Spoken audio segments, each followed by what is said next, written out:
Мен атам bir söz деле айткан да мага.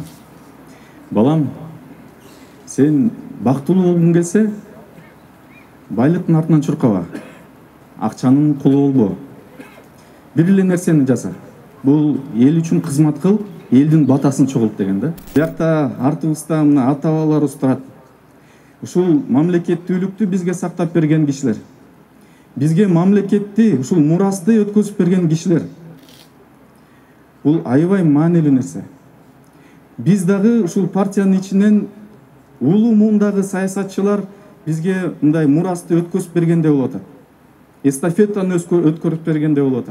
Маанилүү күн 17 август 2020 жыл. Муну силер бүт мындай календарга жазып койсоңор болот. Бул тарыхты өзгөртө турган күн болот.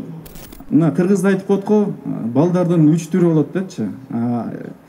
Атасына жетпеген, атасы менен тең, анан атасынан артык дегендей эле мен толук ишенем, ушул биздин жаңы командадагы, ушул эски командадагы жок дегенде тең болсун, андан артыгыраак дагы болсун.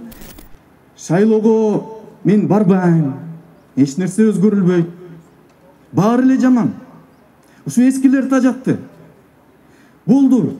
Ишенбейм. Тажадым деген бир сөздөр чыгып атат. Урматтуу кыргызстандыктар, келгиле, биригели.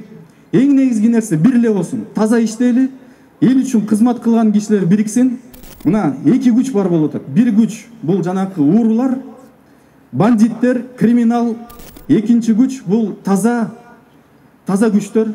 Кыргызстанда ар кандай бир барьерлер коюлуп атат. Мына бир нерсени кылайын десек, мына биз буяка чыгып элдин астынан элдин сөзүн сүйлөйлү десек, биякта мэриядан дагы свет берилбептир, мына генератор койгонго туура келиптир. Бул барьер.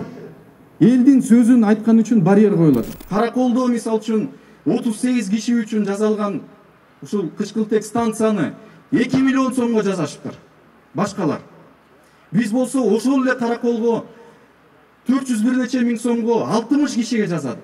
Айырмасы 7 эсе. Кайра эле Исхак Разаковдун сөзүн кичине мындай кошуп айткым келет. Сен жоопкерчиликти алсаң, мен жоопкерчиликти алсам, коомда жоопкерчиликти болот. Кыргызстан өнүгөт. Буйрса чогуу Кыргызстанга баарыбыз жаңы дем беребиз, жаңы үмүттөрдү беребиз. Өзүбүздүн балдарыбыз үчүн жаркын келечекти, жакшы мурасты өткөзүп беребиз.